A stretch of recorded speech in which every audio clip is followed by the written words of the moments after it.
Hello everyone and welcome back to another DrAce video. Today is a special video. We're going to be playing MotoGP 24, but we have now moved to the Moto2 class.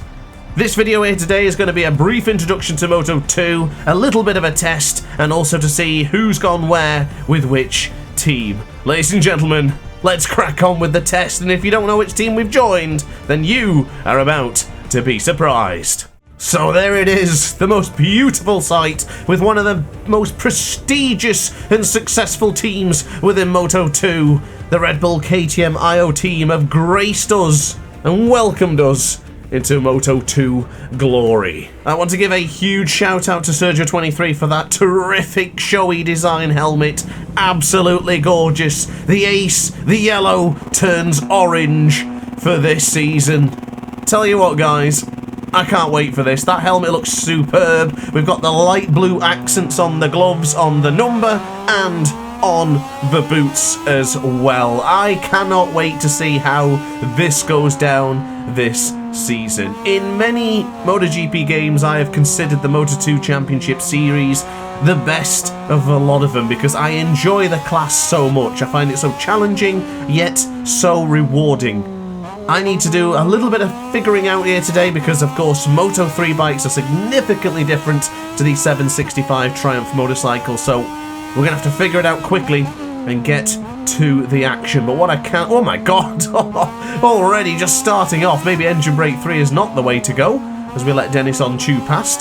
So, as you can tell already, myself and Dennis are in the Redbull KTM Ajo team with the Calyx chassis, meaning that Celestino Vietti has indeed moved on, which is rather strange actually, because when I signed up with the Redbull KTM Ajo team, it did say that Chele was the only existing rider for the team, so when I signed with him, I assumed we'd be teaming up together, but unfortunately, that is not the case. But to be honest, Dennis Onchu is a great guy anyway, so I'm sure we can work it out together, and hopefully we can produce a stellar season as cooperative teammates for the KTM Ajo team.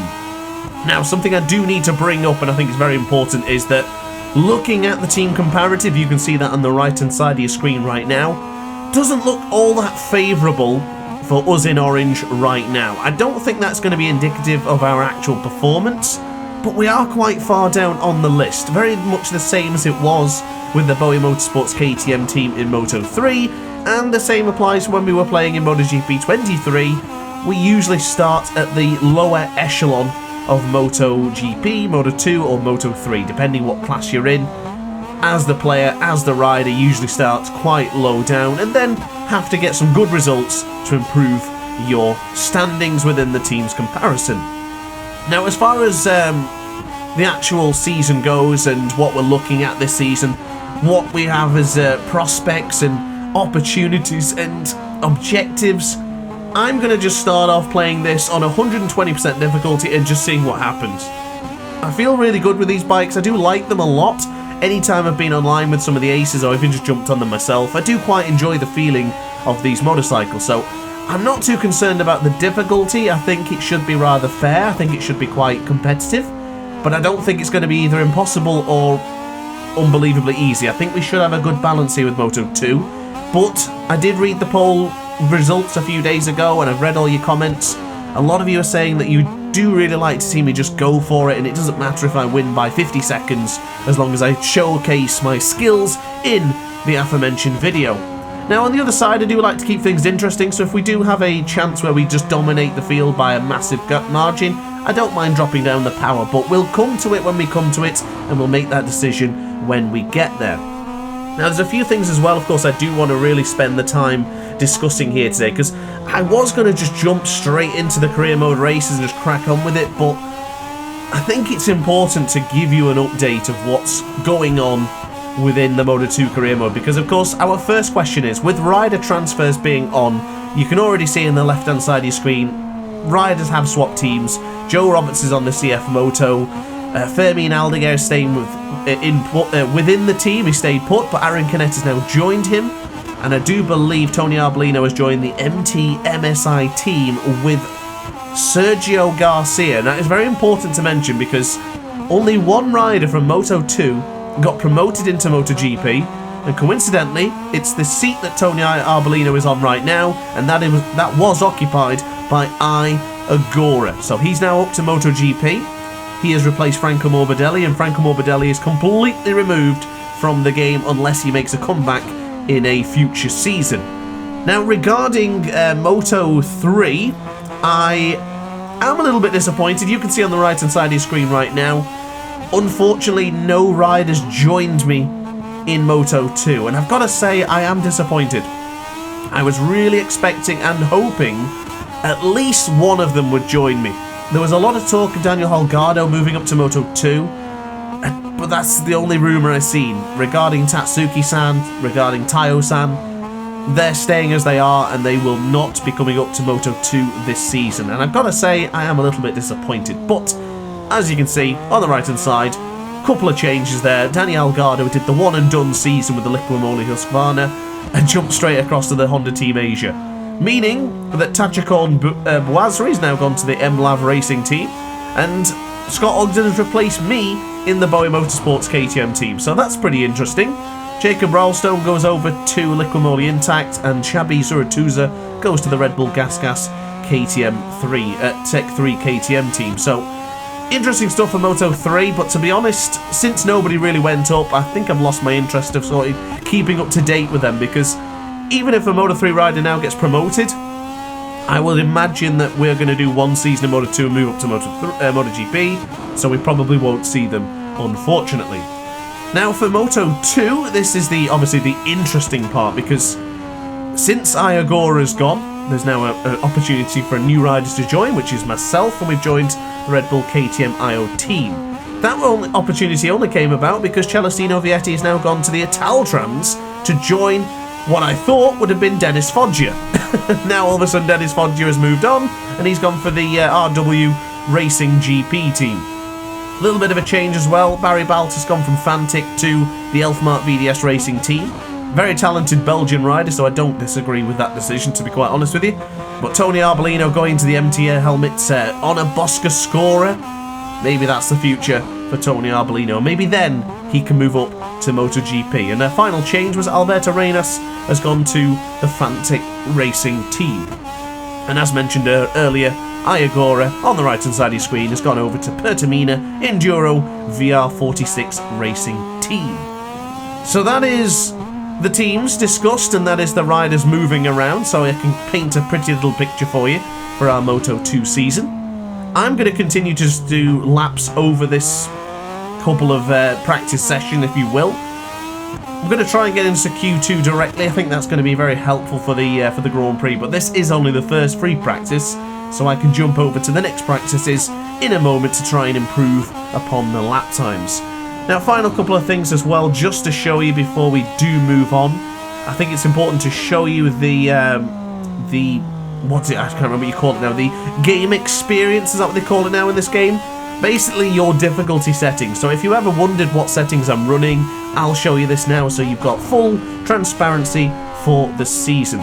So in the game experience, we're just running pretty much exactly Pro with no changes whatsoever. So everything that is under Pro is there right now. Adaptive difficulty is turned off. We will be running just stock 120% difficulty.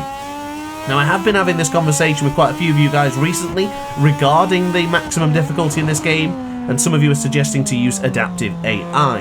Now, the thing about adaptive AI is that adaptive AI can only adapt within the parameters of the highest difficulty to the lowest difficulty. So if the hardest difficulty is already not hard enough for me, adaptive AI cannot go beyond that barrier of 120%. It cannot go any more. So unfortunately, if I choose adaptive AI, the chances are it's either going to be the same or it's going to be easier. So it's probably best just to stick with 120% and just go for it. I do appreciate that it might not make the videos as interesting sometimes, because if you do get that lead, you start dominating, you're just unstoppable, the AI can't come close, and sometimes even reducing the power can't bring them closer to you to have an engaging battle. Tried that in Mugello and it didn't even work, so yeah, sometimes we just have to go for it and accept that that we're far superior than the 120% difficulty AI. But what I can guarantee is I don't think Moto2 is going to be... Well, I can't guarantee it, but I don't think Moto2 is going to be quite so easy. I have done some free practice in the past, and I noticed that they're very quick in these practice sessions, and they're also very quick in qualifying. So we could still be starting from a middle row, so it could still make things very easy. I did notice on some of the starts the AI are a bit slow, a bit like they were in MotoGP 23. I hope that's not going to be a problem, but we'll see as it goes. I know I did a practice run with Fermin Aldiger not too long ago in Portimao. I was able to get through on most of them pretty quickly whilst I was playing around with the helmet cam option. So yeah, I'm not too concerned about the difficulty. I'm hoping it should be close, but we will figure it out together and we'll try and make this the best season possible. I mean, as long as it's half as good as Moto3, it's going to be a cracking season, because Moto3 was absolutely brilliant.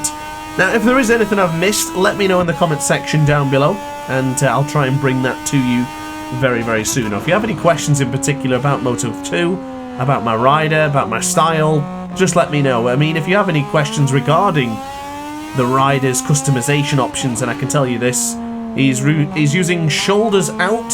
I've decided to now have the leg out. I think the leg should dangle now in Moto2. And I think we use 2 fingers to brake, if I'm not mistaken. But I can assure you, that is purely cosmetic. It does not affect the game experience in any way.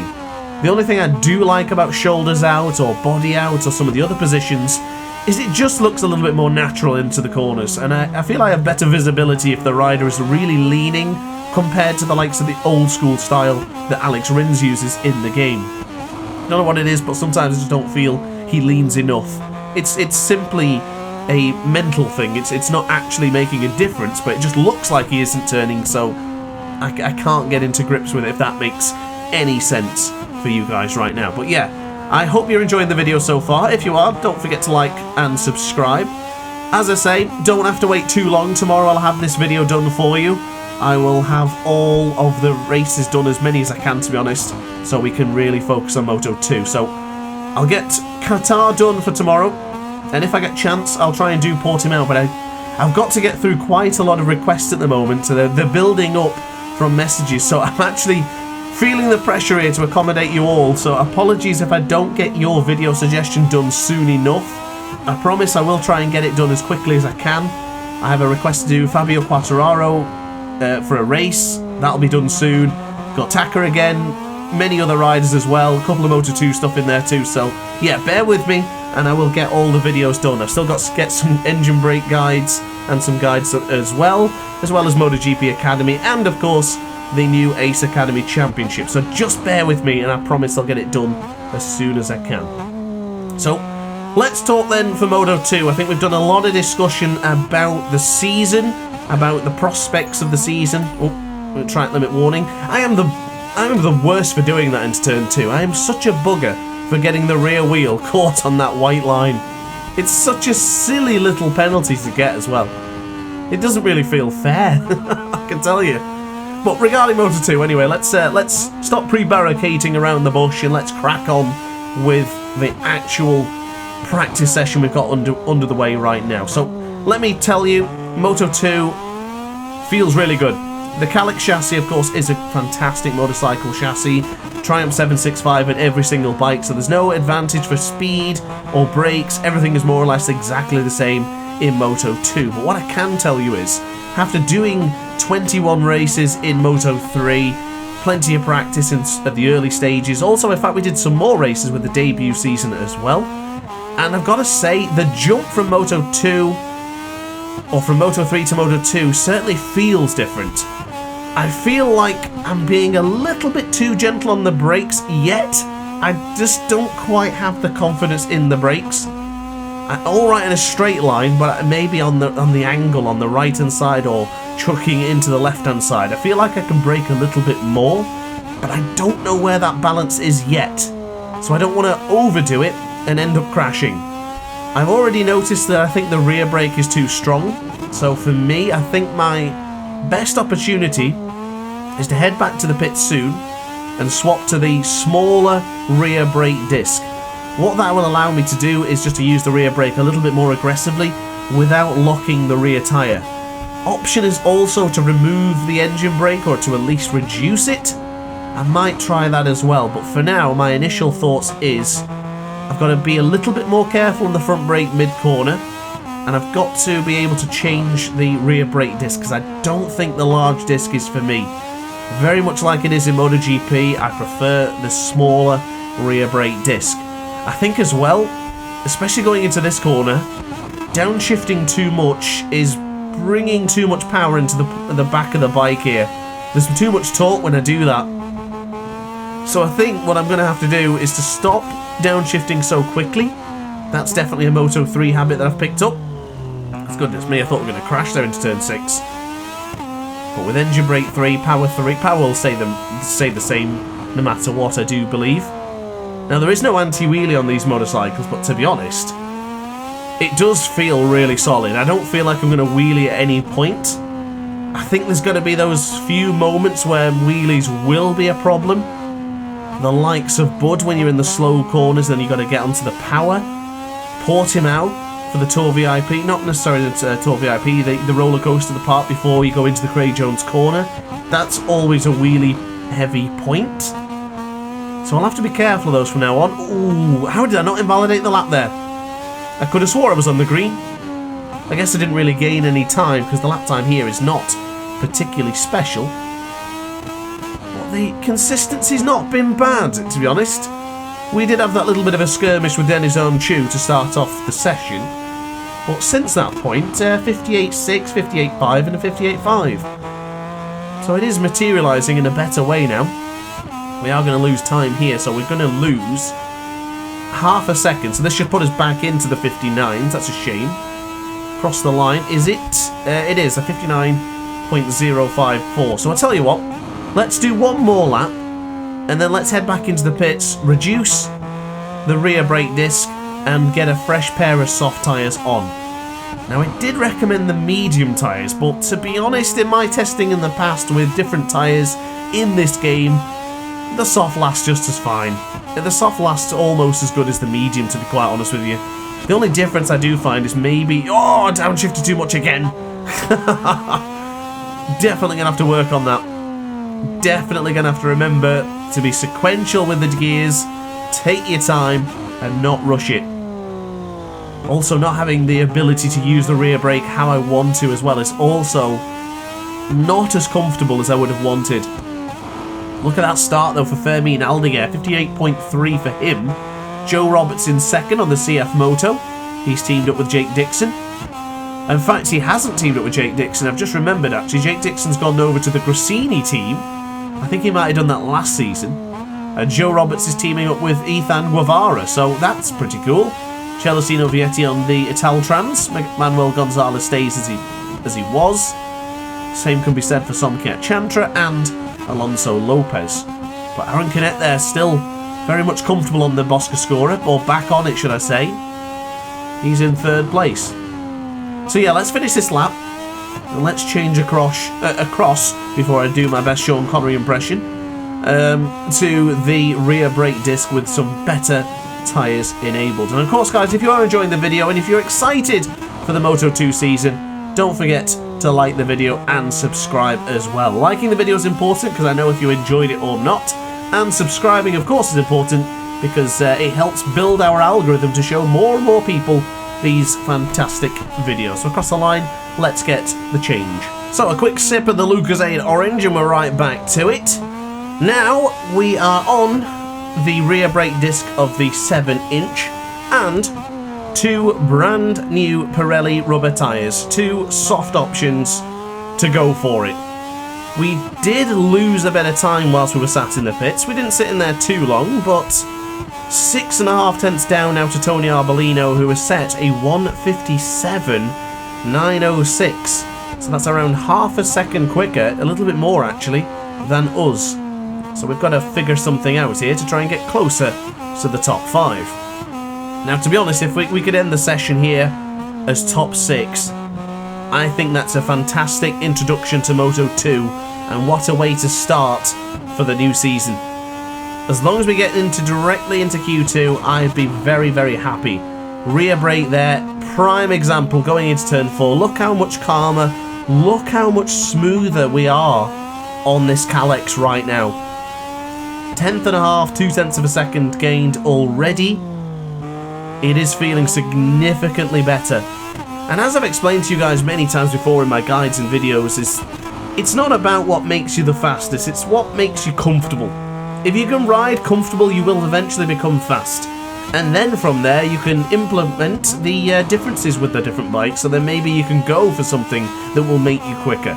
Maybe the other brake disc is the better option, and using it sporadically and sparingly will be better than hammering on the rear brake disc of the 7-inch. Who knows? But all I can say is get comfortable first, and then the good things will come. That's what today's lesson is all about. Practicing with the Redbull KTM Ajo team and preparing for 21 rounds of Moto2 excitement. Ladies and gentlemen, we're going to have a cracking season again. I can feel it already. Love the colours of the bike. Love the helmet design from Sergio23. And of course, big news for Sergio23 as well, of course. He's now on console again. Meaning, you guys on PlayStation and Xbox can have their very own bespoke Sergio23 design. So if you want a brand new helmet design, if you want a new number design, or even a rider sticker, get in touch with the Belgian Ace in either the Discord server or my Instagram, and his Instagram, should I say, with the link in the description, and you can request your very own Sergio23 design. There's no one else better in the business, I assure you. Marvellous helmet design, and I really like the idea of running the orange Ace, you know, the circle around the actual Ace itself, or the Ace of Spades, should I say. Looks terrific. Really impressed with Sergio's work this time around. I mean, I always am, but a little bit biased, but I do really appreciate his hard efforts. Oh, a little bit wide there into turn 6. Got a bit too late on the brakes there, just wanting to take too much. Went into the old Moto3 mode there.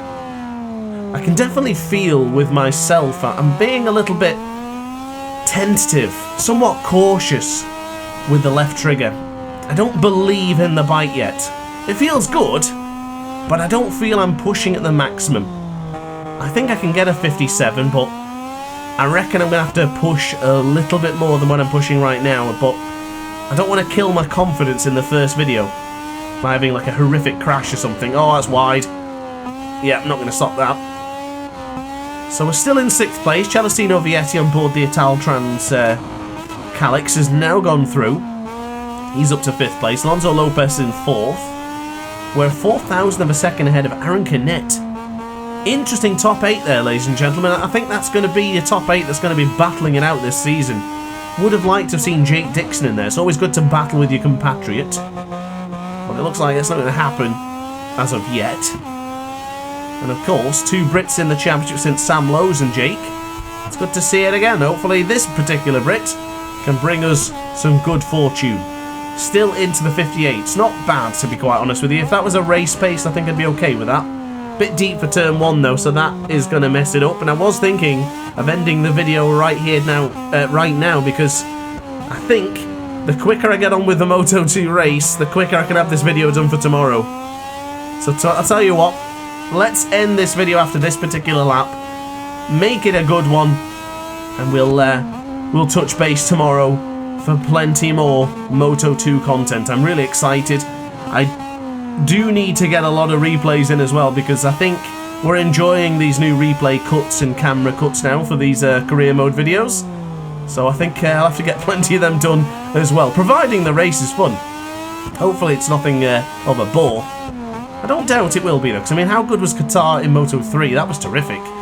That was a really good introduction for Moto3, and in fact Colin Vire himself even commented on that video, so it must have been damn good for Colin to even mention on Instagram a few days ago. So into turn 10 then. Alex Escreech is ahead of us. He's on the forward team. I must say, I do really like that livery. I think it's gorgeous. And there was a request for me to go onto that bike, but I will tell you something that I haven't mentioned yet. The offers that I received in Moto2 were very disappointing. not in the sense of quality, but the quantity. We were only offered 3 contracts this season. 1 for Moto3 to stay within the Bowie Motorsports KTM team. 1 to join the Redbull KTM Ajo team in Moto2. Goodness me, I got sandwiched there going off the circuit. I was actually finding time then. Oh well, never mind. And the other one was to join the Redbull KTM Gas team in, the Gas team in MotoGP, which we weren't prepared to do just yet. But guys, across the line, that will conclude our session for today. So let's see where we've positioned ourselves in. My God, look at that lap time from Alonso Lopez. Are you joking? Where am I? Where am I? No, are you joking? What? No. I'm last, aren't I? I'm last. Oh my God. I need to find 0.5 of a second just to finish 29th in this practice session. Well, that's certainly thrown a spanner in the works, ladies and gentlemen. I better crack on and get improving. Oh my God. Well, I don't know what to say to that. Guys, thanks for watching the video. I'll figure this out for tomorrow. And I'll see you then. See you at 2 PM BST. Thanks for watching, guys. Don't forget to like and subscribe. Comment down below. And I'll see you tomorrow. Ciao for now. Oh, hi. Didn't quite see you there. Good to see you're still here. If this video didn't quite sate your appetite, then why not watch some more DrAce content by clicking the video shown on screen now. Furthermore, if you would like to follow me on social media, you can do so now with the links down in the description. Consider subscribing so you don't miss a single DrAce video.